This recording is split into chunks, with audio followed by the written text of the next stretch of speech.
I was dating my boyfriend for 2 years. We didn't live together but lived on the same street, and I was always over at his place. We each had kids from a previous relationship, so I wanted to take the whole living together thing slowly. But we were together all the time and I just maintained my own residence.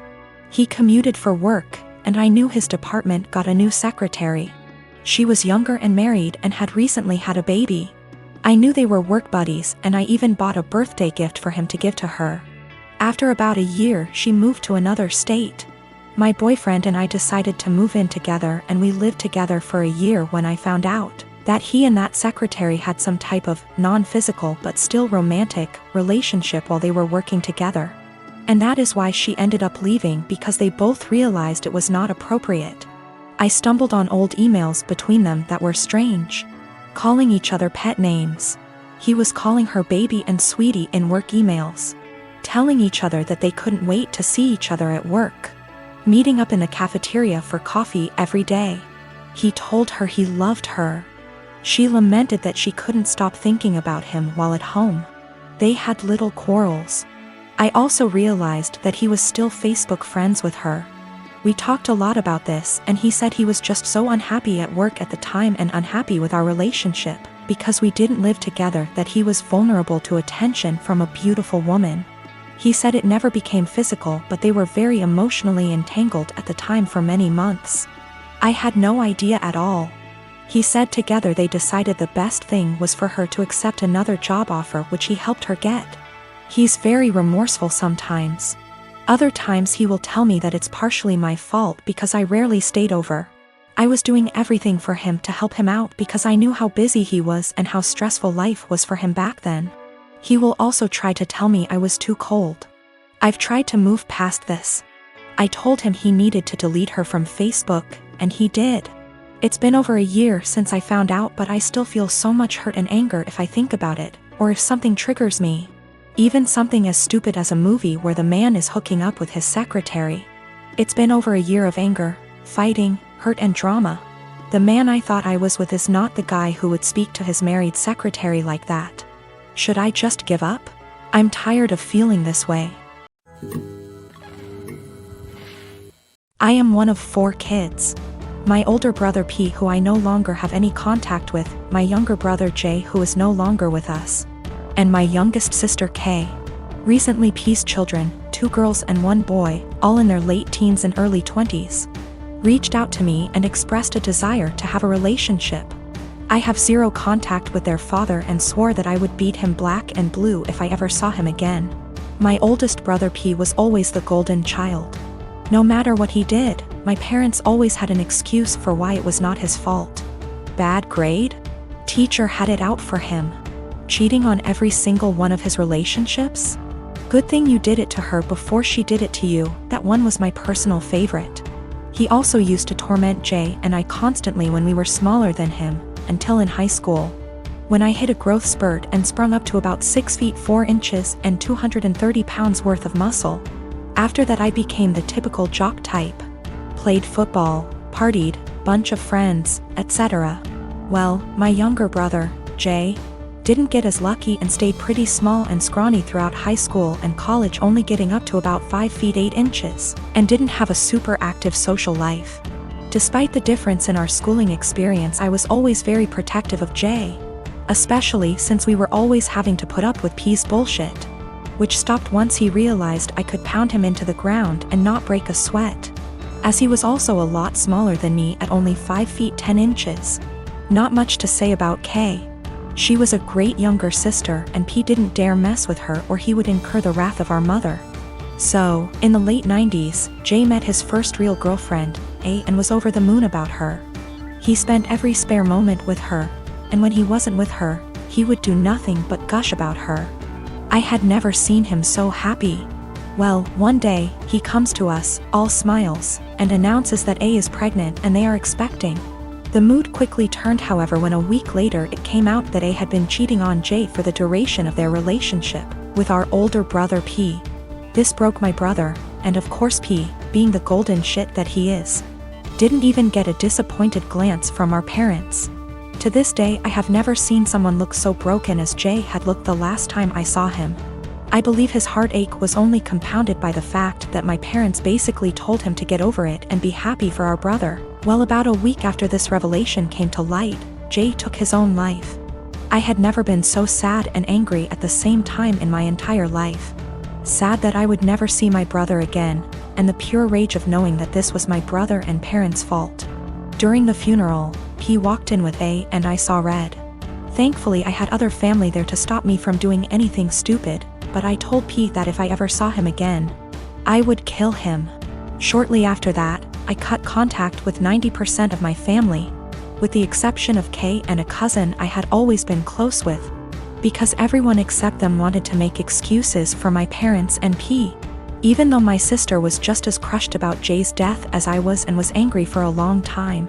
She and her then boyfriend, future husband, hit a financial rough patch after graduating college and were forced to move in with our parents. Due to unrelated drama at the time, they couldn't stay with me. So my sister stayed with them for several years, and over that time their relationship improved, and even though I wasn't thrilled at the time, I understood. She still doesn't really have a relationship with P, but is cordial if they meet. I don't blame her, because our parents did a lot for her and daughters love their cousins. So I didn't want to put her in that kind of position of choosing. I never had any kids, and truth be told, I never wanted any. I much prefer the role of the fun uncle.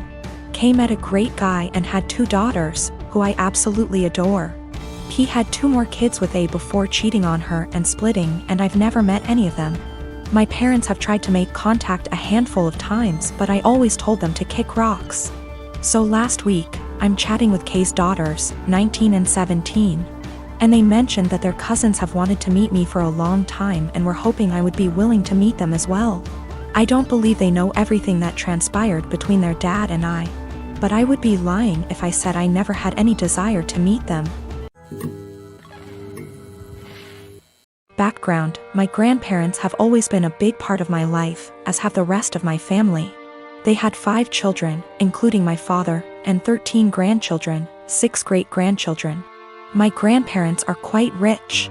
They had 3 businesses until last year when my grandfather died. I am the child of my grandchildren and have always been very close to them. My grandma used to babysit me until I could go to kindergarten. I wrap Christmas presents for her every year.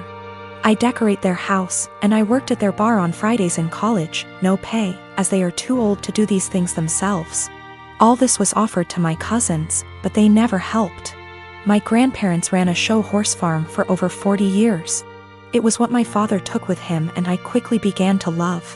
I used to go every weekend with my grandma up until high school when I started studying. Even though I don't ride horses anymore, my dad and I go to clean the stalls and look after the horses every week when my grandparents are away on trips. Usually once every 2 months. My grandparents were a huge part of my life. Problem: my grandmother died 4 weeks ago. It was devastating. My grandmother left my aunts, uncles, and dad about $85,000 each. Money for which she and my grandfather worked very, very hard. It was expected. What was not expected was that they would leave me just over $45,000 along with some other valuables. I was honestly shocked. All my cousins received about $2,000 each and a few trinkets. Obviously you can see where it was going. My aunts and uncles were at the reading when I was told, so they told their children. Everyone except the parents is furious. My cousins, who are already adults, demand that I divide them equally. I don't feel like I should.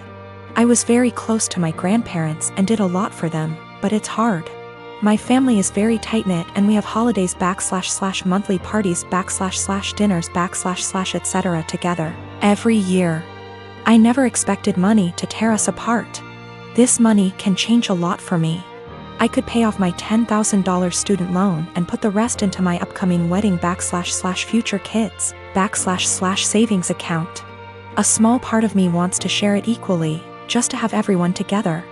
But there was a reason they left this to me. They didn't do it to hurt anyone. I was the only one who visited them and helped them. None of them took the time to see them, except for family gatherings. But no one understands this except my parents. It seems to me that I alone destroy the family. My aunts and uncles won't talk to my father until I split the money, and my cousins won't talk to me. I only have a student loan and a car payment, so I don't have much debt, but it could give me a comfortable future. They all keep throwing in my face that they have families, house payments, college to pay for, etc. They keep saying I've been planning this for a long time, but I really didn't. I loved my grandparents. My fiancé tells me to forget about them and do what's best for me, but I'm a big family man. I don't want to split the money, that could really help me, but I feel like they can play with me, forcing me to choose between them and this. My parents also want me to keep the money for myself, as they think my family members are being ridiculous and demanding it. Is it right for me to keep that much? I feel like I deserve it. Is it right for me to put this money on my family? Or are the people I've been so close to all my life taking advantage of me? $45,000 versus $2,000 is a huge difference. P.S. There is more in the will than I explained: houses, classic cars, horses, farm, land, CDs, etc. The cashback/checking accounts I was given is the only thing that seems to be a problem for everyone. I have inherited more money than my cousins. They demand that I divide it equally between them or never speak to them again. My dad married my stepmother 3 months ago, and I feel like it made my life significantly harder and less pleasant. They moved in with us, and for the indefinite future this situation will not change. We have a 3-bedroom house, and before they moved in, my dad and I had our rooms, both with bathrooms. And there was a smaller room which was a study for my dad. After they moved in, Jenny, 16, turning 17 next month, got my room. And I had to share the smaller room with 11-year-old Tom and 10-year-old Mike. All my books, my telescope, my stuff are packed and in the basement now since there's no space anymore. This made me real angry, but my dad told me that I have to be a team player, and this is what him and his wife agreed on. Jenny treats me like shit. She sometimes acts as if I'm not there at all, and sometimes is super aggressive and hostile towards me. The other, I asked Tom to stop going through my things, and she became so angry that I have no right to order her brother around. She told me to get it in my thick skull that I'm not their big brother to tell them what to do, even though all I asked was for them to stop going through my things. She said it's best if I don't talk to them at all, since that way they will get less influence from a weirdo like me. What I don't get is that if she's so concerned that I might leave a bad influence on Tom and Mike, why doesn't she take them into her room? Tom and Mike don't respect any boundaries. They're always through my stuff. I have a watch which was a gift from my mother. She died of cancer, and they took it from my drawer and lost it. I found it weeks later in the basement with its front glass broken. Before they moved in, I used to get a $100 allowance every month. Now Jenny gets $75, I get $35, and Tom and Mike each get $30. I had an Xbox, but these kids broke it down. I used to spend a lot of time with my dad. He used to come see me play basketball almost every week. He hasn't done it even once in the past 3 months since he's always working overtime.